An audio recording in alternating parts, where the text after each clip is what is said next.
Muy buena noche. Disculpen un poco ahí, no supimos bien eh, cuándo nos dieron el corte o no, pero les damos la bienvenida a todos. El Estadio Israelita Maccabi nos invitó cordialmente, ¿no es cierto?, a nutrir su parrilla de, de programación, ¿no es cierto?, de EIN TV, con algunos tópicos legales este, que, que aparentemente, que aparentemente, este, que aparentemente no estarían incluidos en esa parrilla, que es muy variopinta, ¿no? Y que nosotros podemos aportar humildemente y dentro de lo que nos da el tiempo, digamos, a hacer una pequeña pauta, digamos, cada vez que podamos hacer este programa y comentar las principales noticias. Vuelve con mi cámara, por favor, director, antes de la foto. Las principales noticias, ¿no es cierto?, del acontecer legal dentro de, ¿no?, obviamente de nuestro ámbito de expertise y en el fondo hacer una especie de noticiero legal donde les vamos a comentar brevemente, por supuesto, en aras del tiempo, algunas noticias que nos parecen relevantes desde la perspectiva legal. Obviamente nosotros somos un estudio de abogados, digamos, Oxemería Arena, pero más allá de eso, lo interesante que queremos aportar a la comunidad, digamos, es esta revisión de ciertas noticias que pueden ser relevantes para las empresas y para las personas que nos ven también en pantalla. Lo interesante también que dejo abierto es que la idea es que este formato, y usted pido la excusa desde ya por la cierta improvisación, ¿no es cierto? No es fácil armar un programa de tele así, de este formato en tan poco tiempo y en conjunto con otras actividades que hacemos nosotros, pero la idea es que fluya lo más natural posible, ¿no es cierto? Y que podamos hablar de derecho, hablar de temas noticiosos legales y que influyen en práctica, en términos prácticos en las personas. Como les decía, el formato va a quedar abierto, de manera de que escucharemos sugerencias de ustedes, de quienes nos vean o escuchen, así como recibiremos todas sugerencias, por ejemplo, de focalizar o hacer charlas en el futuro más de profundización de ciertos ítems que aquí por el tiempo y por el interés de abarcar un ámbito variopinto, digamos, de temas, no vamos a poder hacer, ¿no? Entonces los invitamos a hacer su idea, ¿no?, cómo poner estos temas legales sobre la mesa, le abrimos el formato y por supuesto recibiremos todas sus preguntas, ¿cierto?, que vayan surgiendo con los temas. La idea, la metodología va a ser básicamente, me acompañan abogados, distinguidos abogados de mi equipo, ¿no es cierto?, de nuestra oficina, que oportunamente les iré presentando y que cada uno va a comentar, como les decía, una noticia que del acontecer legal contingente y nos parece relevante de comentar, aunque sea someramente. Y vamos a partir, como de hecho, con el primer, con el encabezado que decía el flyer, ¿no es cierto?, de propaganda de este programa, que es la famosa paso a fase 3 de preparación, ¿no es cierto? Y ahí, bueno, en pantalla se van a ir viendo, se van a ir abriendo algunas fotografías de contexto y también algunos esquemas que hemos preparado para hacer un poco breve, un brevísimo y superficial análisis de cada ítem. Esta paso a fase 3 de algunas comunas, obviamente entre ellas, ¿no es cierto?, Las Condes, donde está ubicado el estadio, por eso que suma tanto interés. Ha tenido a todo el mundo obviamente expectante, las preguntas, yo mismo estuve ayer jugando tenis en el estadio, digamos, y todo el mundo preguntaba si es que se va a abrir el fin de semana, y todo eso, esos detalles y especificaciones, obviamente los dará el estadio oportunamente, no seremos nosotros, ¿no es cierto?, quienes anticiparemos ese tema. Nuestra labor simplemente es darle a nuestro público una pauta, ¿no es cierto?, general y normativa de este paso a fase 3 en la comuna donde se encuentra precisamente el estadio. En términos generales, ahora podemos pasar, director, a la gráfica. En términos generales, en esta fase 3 de preparación, evidentemente que pueden funcionar todo tipo de industria. En primer lugar, obviamente farmacia, supermercados, lugares, productos básicos, centros de salud, establecimientos de servicio público, como siempre, ¿no es cierto?, en las denominadas empresas esenciales, pero también, evidentemente, el comercio no esencial, ¿no es cierto?, que pueda funcionar con trabajadores que vivan en una comuna sin cuarentena, ¿no es cierto? Y también incluso puede haber atención de público en restaurantes, cafés y lugares análogos, ¿no es cierto?, solo en espacio abierto y una distancia mínima de 2 metros entre mesas o 25% de capacidad. Ahora bien, en respecto de las normas de aforo, y eso es lo que interesa, ¿no es cierto?, a mucha gente, principalmente a los deportistas del estadio, el tope de aforo pasa a ser de 10, ¿no es cierto?, personas de que teníamos en fase 2, pasa a 25 en lugares abiertos y más de 5, perdón, como tope en lugares cerrados, ¿no es cierto? Esto es bien interesante de nombrar, porque obviamente, según los sectores, obviamente, en los cuales se estructuró los protocolos del estadio, se podrán ir ampliando, ¿no es cierto?, los deportes, por ejemplo, las canchas de tenis, y etcétera, y también los deportes colectivos. Todos los cuales alcanzan con este aforo. Se puede jugar básquetbol, fútbol, vóley, tenis, es decir, quedan prácticamente incluidos todos los deportes con un aforo de 25 personas al mismo tiempo, ¿no es cierto?, en el mismo lugar. Ahora bien, está prohibido el funcionamiento de clubes y centros de día de adultos mayores, cines, teatros, pubs, discotecas y gimnasio abierto al público, que viven su propia teleserie, y ya tendremos tiempo, si a la gente le interesa, de profundizar, por ejemplo, en el mercado de los gimnasios y cómo sufre las consecuencias de este cierre permanente, que los tiene solo abriéndose en fase 5. Se permiten las reuniones sociales de hasta 50 personas, ojo, participación, obviamente cumpliendo las normas básicas de distanciamiento social, ¿no es cierto?, uso obligatorio de mascarilla y lavado permanente de manos. Están prohibidas las clases presenciales, siguen prohibidas las clases presenciales en establecimientos educacionales, salvo, eso sí, se abre la posibilidad de situaciones excepcionales, previas, o sea, con la anuencia del alcalde y obviamente la voluntad del colegio, en coordinación, ¿no es cierto?, con la autoridad sanitaria y el Ministerio de Educación. Se sigue prohibiendo el traslado a la residencia no habitual, ¿no es cierto?, el libre tránsito por fronteras terrestres y aéreas, a no ser que la autoridad competente indique lo contrario. Podríamos sumar que ahora se dio la noticia, hoy día entiendo, ¿no?, de que habría un permiso especial para fiestas patrias, ¿no es cierto?, respecto de todas las personas, independiente de la fase en la que estén, la situación en la que se encuentren, ¿no es cierto?, durante esos 3 días de fiestas patrias, las cuales podrían visitar a parientes con un máximo de 5 personas. Eso es lo que anunció hoy día el gobierno, pero también obviamente que habrá que ver más en el desarrollo más específico de ese permiso.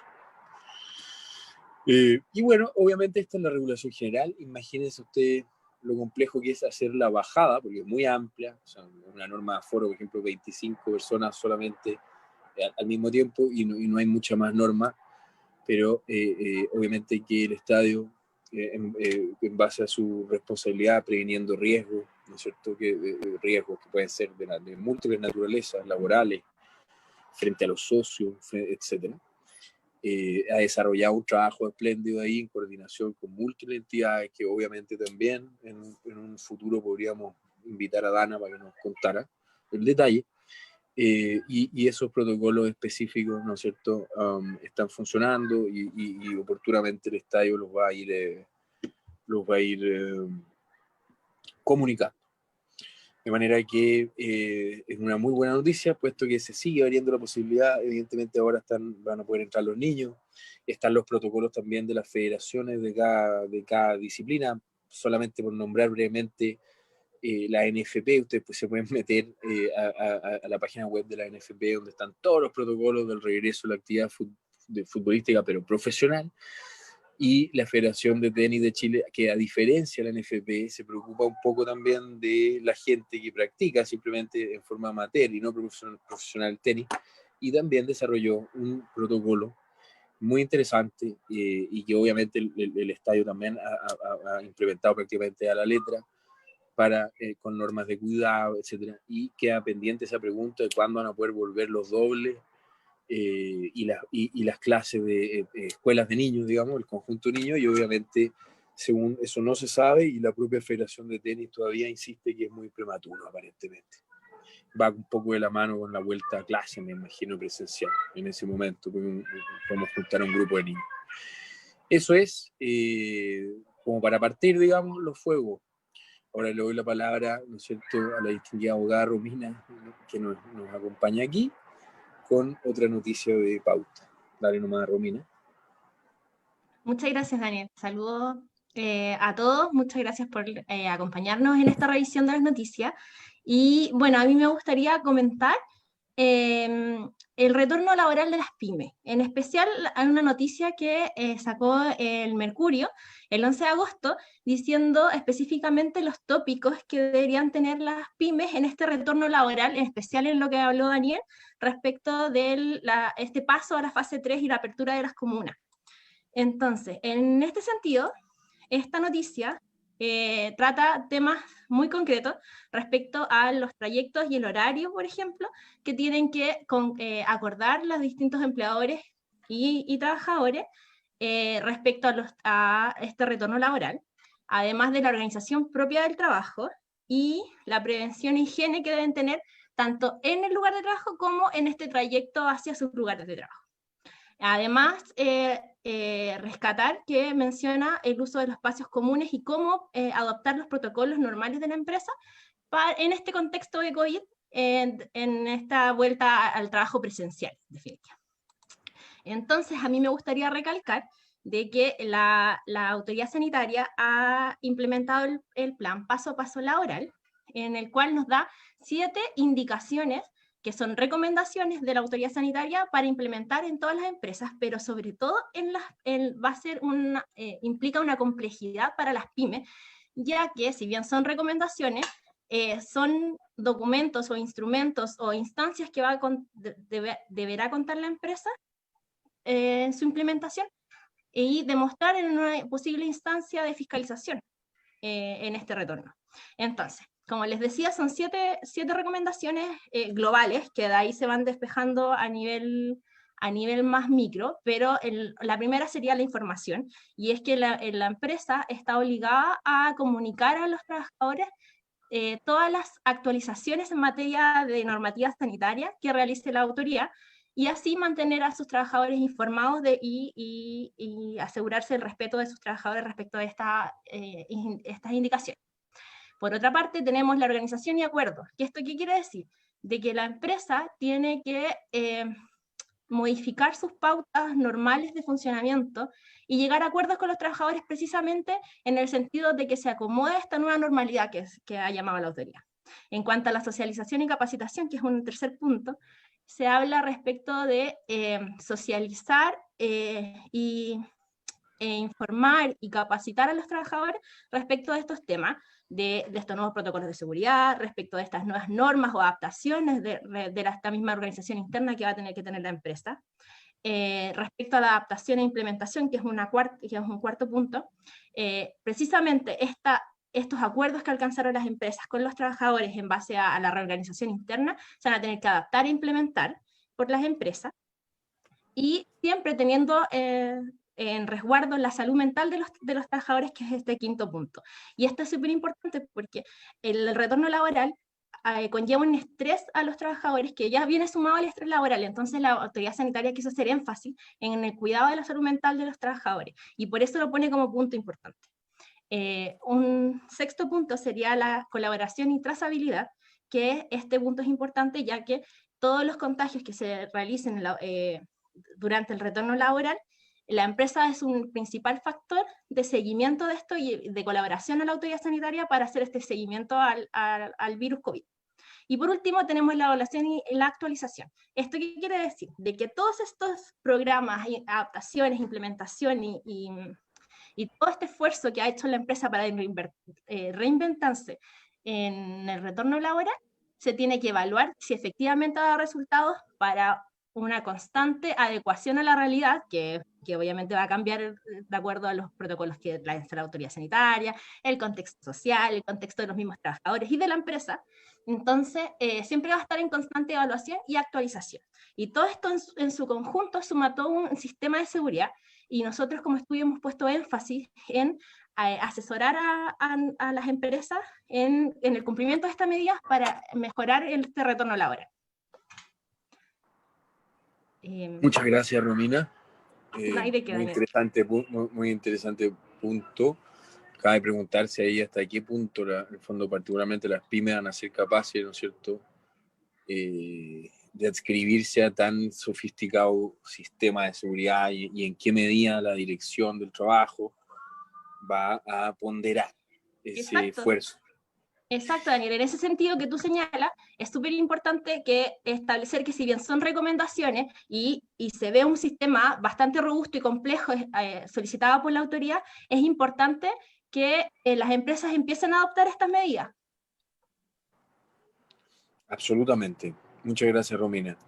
Bueno, Cristel Vázquez preguntaba en el chat si es que el permiso de juntar a 5 personas en la casa incluye o no a la propia familia, y evidentemente que no la incluye. Es decir, si en una familia viven 5 personas, se entiende que mantienen una cuarentena, digamos, cautiva y recíproca, y por lo tanto lo que se puede invitar a la casa, digamos, son 5 personas adicionales, ¿no?, a ese grupo familiar, que aunque sea de 20 personas, se puede invitar a 5 personas. Una familia de 50 personas igual puede invitar a 5 personas.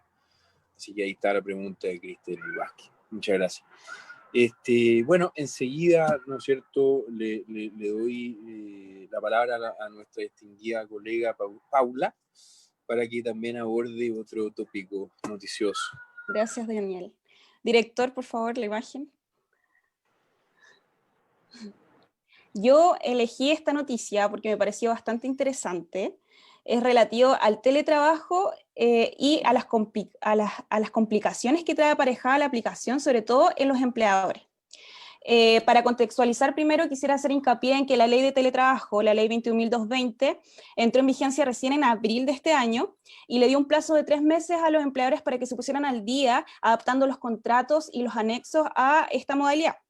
A la vez, se dictó un reglamento que entra en vigencia, o sea, que se hace exigible el 2 de octubre del presente año. Por lo tanto, tenemos dos normas que regulan de forma específica las condiciones de teletrabajo. El reglamento del que hablo regula específicamente las condiciones de seguridad, salud e higiene que deben observar los empleadores en los lugares de trabajo. En relación a esto, yo quisiera, a partir de toda la regulación de la que he mencionado, quisiera hacer hincapié en 5 pasos que considero importantes y que están en la segunda imagen. Si me puedes, por favor, proyectar la imagen. Gracias. Ya, como ven, primero puse en la imagen que el 2 de octubre en definitiva empieza a regir este conglomerado de normas específicos sobre condiciones de seguridad y determinadas condiciones para la modalidad de teletrabajo. Ya, el derecho de retracto es un derecho que se contempla para que cualquiera de las partes pueda unilateralmente volver a las condiciones originalmente pactadas en el contrato de trabajo previo aviso 30 días de anticipación. Ya, esa es una novedad del punto de vista del teletrabajo. Por otra parte está el derecho a desconexión.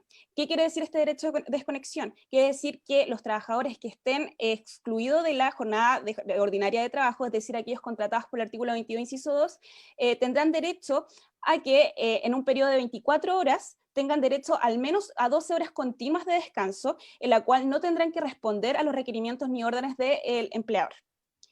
Desde el punto de vista del reglamento, lo que ha regulado, y que me parece importante destacar, es que el reglamento de teletrabajo, que recordemos es obligatorio desde el próximo mes, exige confeccionar una matriz de riesgos, de identificación de riesgos y evaluación de riesgos laborales. ¿Qué quiere decir esto? Quiere decir que el empleador tiene que situarse en el lugar de prestación de servicio del trabajador, es decir, en su domicilio, e identificar los posibles riesgos, ya sea evaluando las condiciones ergonómicas, que quiere decir el escritorio, la silla, la iluminación, las condiciones ambientales, el ruido, los gastos, mil de otros ítems que tiene que regular. Y a partir de esta identificación de peligros, debe elaborar un programa preventivo y correctivo, con el objeto de que el trabajador en su puesto de trabajo tenga la menor posibilidad de posible accidente de trabajo, etc.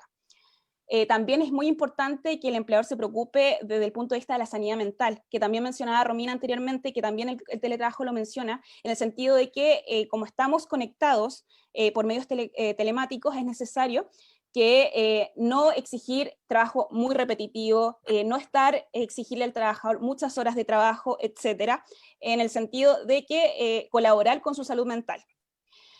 A partir de esta matriz de riesgo, lo que tiene que hacer el empleador es comunicarle según el reglamento y capacitar a lo menos 8 horas al trabajador sobre toda esta matriz de identificación de riesgos y peligro. Sin embargo, lo que me parece interesante de esta noticia, ya, tenemos claro todo el conglomerado de normas.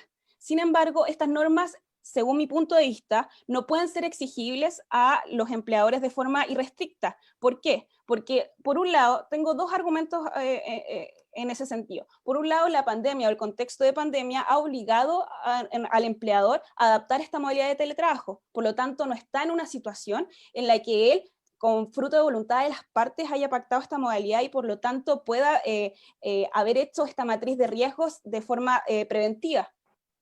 Por otra parte, el contexto de pandemia impide de que terceros puedan evaluar las condiciones de trabajo y los lugares de trabajo en las que se desempeñan los trabajadores. Es decir, en ese sentido, ni el empleador, ni la dirección del trabajo, ni un prevencionista de riesgo, ni la mutual pueden intervenir en el lugar de prestación de servicios del trabajador.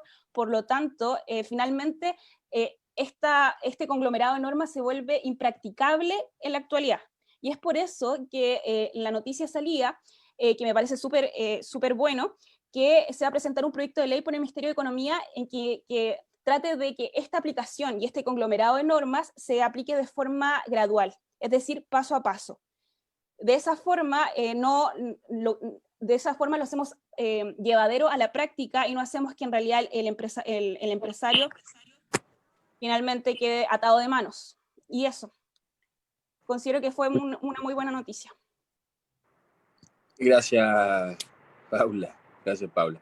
Bueno, sí, efectivamente el teletrabajo y su regulación da para largo, tiene múltiples complejidades, solamente por nombrar una. No sé si ustedes conocen el artículo 22, que significa una facultad que otorga el ordenamiento laboral para prescindir de la jornada, que no haya horario, con lo bueno y lo malo que puede ser, digamos, para las dos partes. Esa facultad que por definición es excepcional en el ordenamiento laboral solo para ciertos cargos, que se amerita, digamos, que funcionen así. Esta ley de teletrabajo, por ejemplo, permite generalizarlo, si es que hay acuerdo entre el trabajador y el empleador, para cualquier tipo de cargo, como una especie de regla general, lo que incluso alertaba a cierta doctrina a decir que se trataría desde el comienzo de una especie de disolución de la jornada laboral. Bueno, son cosas interesantes. Director, pasemos al siguiente tema que también tiene mucha resonancia práctica. Pasemos por favor con la pregunta que nos mandó una amable auditora, que invitamos a todos los que también participan, ¿no es cierto?, a en el futuro enviar sus preguntas, canalizar incluso videos breves con sus preguntas y enviarlos al mail de nuestra querida Dana Sharoni, que obviamente ustedes lo tienen, y que irá canalizando su aporte. Así que por favor, pasemos a la pregunta, el señor de los controles.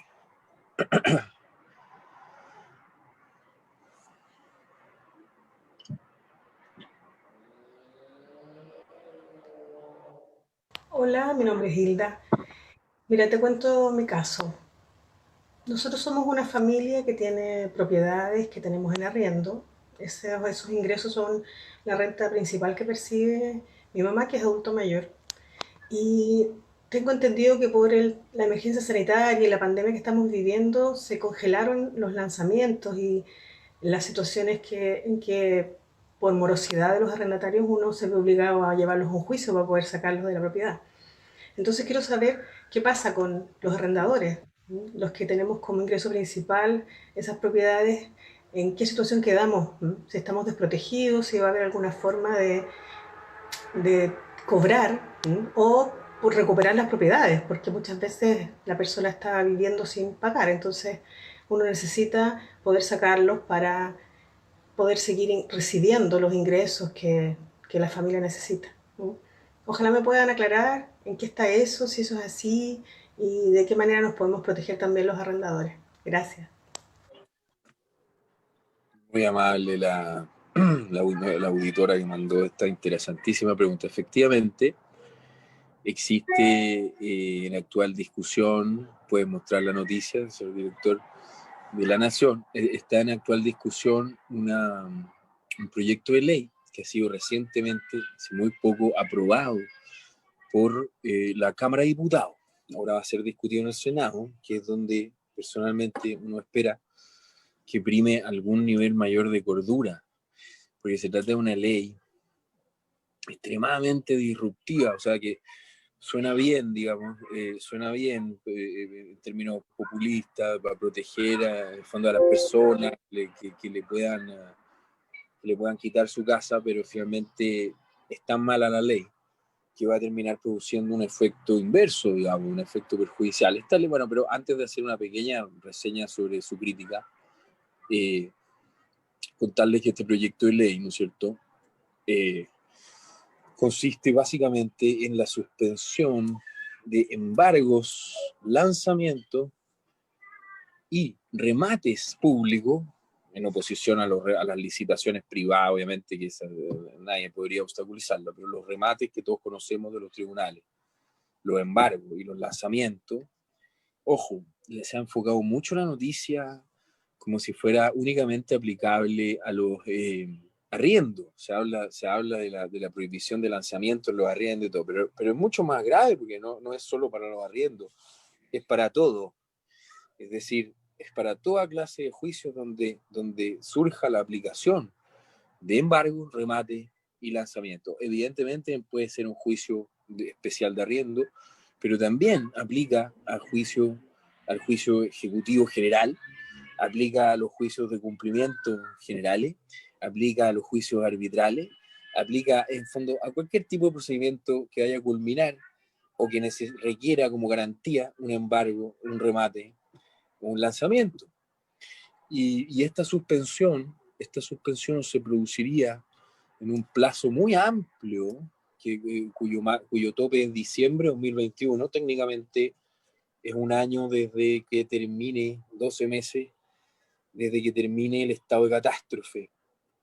Por lo tanto, y el estado de catástrofe debiese terminar en octubre, por lo tanto sería en octubre del 21, pero con un tope máximo de diciembre 2021. O sea, es un plazo tremendo en el cual básicamente ninguno de estos procedimientos donde se necesite un embargo, un remate, un lanzamiento que da para múltiples cosas, mucho más allá de los arriendos, insisto, los arbitrajes, los remates con que continuamente se realizan en los tribunales, los juicios hipotecarios, una serie de juicios especiales, las particiones que terminan también en públicas subastas, etcétera. Digamos, afectaría un caudal tremendo de juicios. Y lo más grave aquí, para simplemente finalizar con una breve reseña crítica, que lo más grave es que no distingue el tipo de acreedores, porque evidentemente que existen, la ley piensa en el acreedor poderoso, digamos, el banco, el retail, que despoja de su casa, de su humilde casa, digamos, a la persona natural, pero sin embargo la realidad es muchísimo más compleja que eso. Y existen, por tanto, múltiples tipos de acreedores o arrendadores que se van a ver profundamente afectados financieramente por esta ley, y que no necesariamente serán empresas grandes, también van a haber personas naturales, van a haber familias como la propia Hilda que nos hace esta pregunta, que se verían afectadas de una manera que no tiene razón de ser, digamos, no se entiende bien cuál es la razón que está detrás. Está bien proteger, bueno, a todo esto aplicaría a toda clase de inmuebles, es decir, de habitación como comerciales, ojo, no solo los inmuebles de habitación, también los inmuebles comerciales.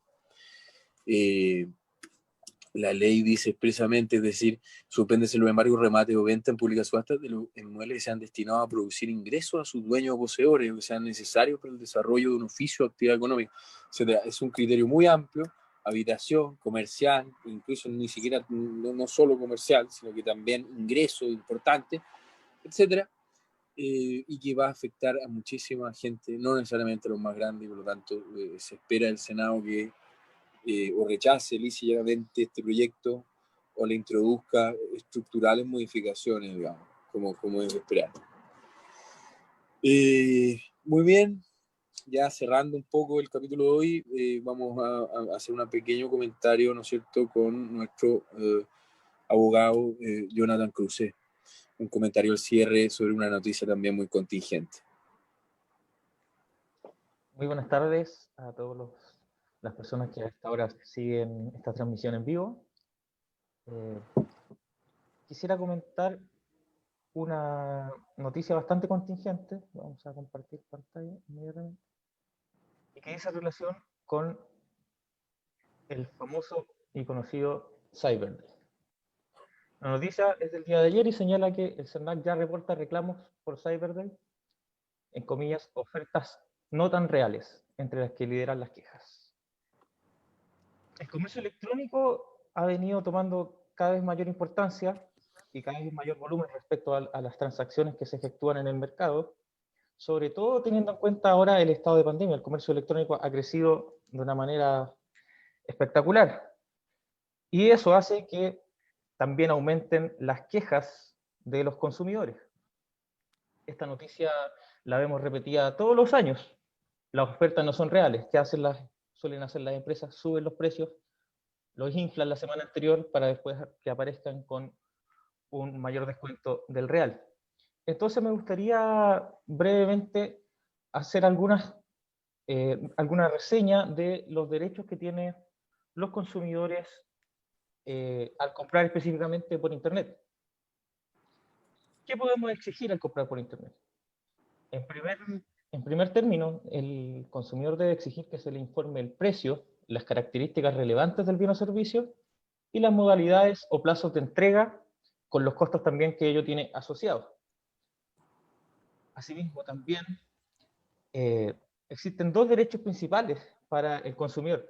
En primer lugar, el de la garantía legal de los productos, que dura un plazo de 3 meses desde la recepción del producto, y esta garantía legal incluye a su vez 3 derechos para el consumidor. En primer lugar, puede elegir el cambio, la reparación o la devolución de lo pagado, esto a elección del consumidor. Asimismo, también existe el derecho, lo que se conoce como el derecho de retracto que existe a los consumidores, que en el caso de compras de productos o servicios a distancia, como son los del Cyber Day, los consumidores se pueden arrepentir de este contrato, arrepentir de este tipo de compras dentro de los 10 días siguientes desde que se recibió el producto. Ahora bien, si la empresa no envía una información escrita de este contrato, por correo electrónico principalmente, el plazo para retractarse se extiende a 90 días. Eso es muy importante que lo tenga en cuenta al momento de efectuar compras por Internet. ¿Qué hacer si tengo yo alguna queja con algún producto o no se me respeta la publicidad efectuada por el producto? La primera recomendación es efectuar una denuncia ante el CERNAC. El CERNAC tiene un proceso de mediación donde se informa del reclamo a la empresa y se espera su respuesta. Si no existe respuesta satisfactoria o si el cliente aún no está satisfecho con la respuesta, siempre va a estar la posibilidad de recurrir ante los juzgados de policía local por ley del consumidor. Pero una última cosa que me gustaría señalar es que muchas veces, y cada vez es más común, realizar compras en el extranjero, a través de Amazon o portales como eBay u otros. ¿Qué hacer si tengo a quién recurrir? Si efectué una compra en el extranjero y no me cumplieron, y bueno, acá el CERNAC ya no tiene jurisdicción, y lo que existe es esta paginita que vamos a señalar acá, que se llama econsumer.gov. En esta página, si usted tiene una queja respecto de alguna compra efectuada por internet de una empresa extranjera, se puede efectuar su reclamo, y a través de esta página se le hace llegar el reclamo a la respectiva agencia de protección del consumidor del país que corresponda. Eso principalmente, se hace un llamado también a informarse antes de efectuar las compras. Otra recomendación muy útil es guardar todas las publicidades que se recibió para luego exigir que se respeten los precios y la publicidad que se efectuó. Y el llamado es a informarse antes de efectuar una compra por internet. Eso, estimados. Muy bien, Jonathan, muchas gracias. Y bueno, eso ha sido todo por hoy.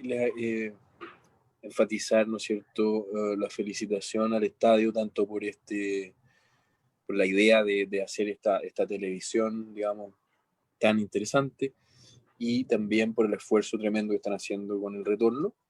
Y a la gente que quiera, bueno, saber más un poco de nosotros, www.oia de Oxenberg y Arenas Abogados.cl, y ahí pueden conocernos un poco más. También insistirles en que el formato al futuro queda abierto a las sugerencias también, y ideas de profundización en algunas materias. Muchas gracias a todos y que lo pasen muy bien. Saludos.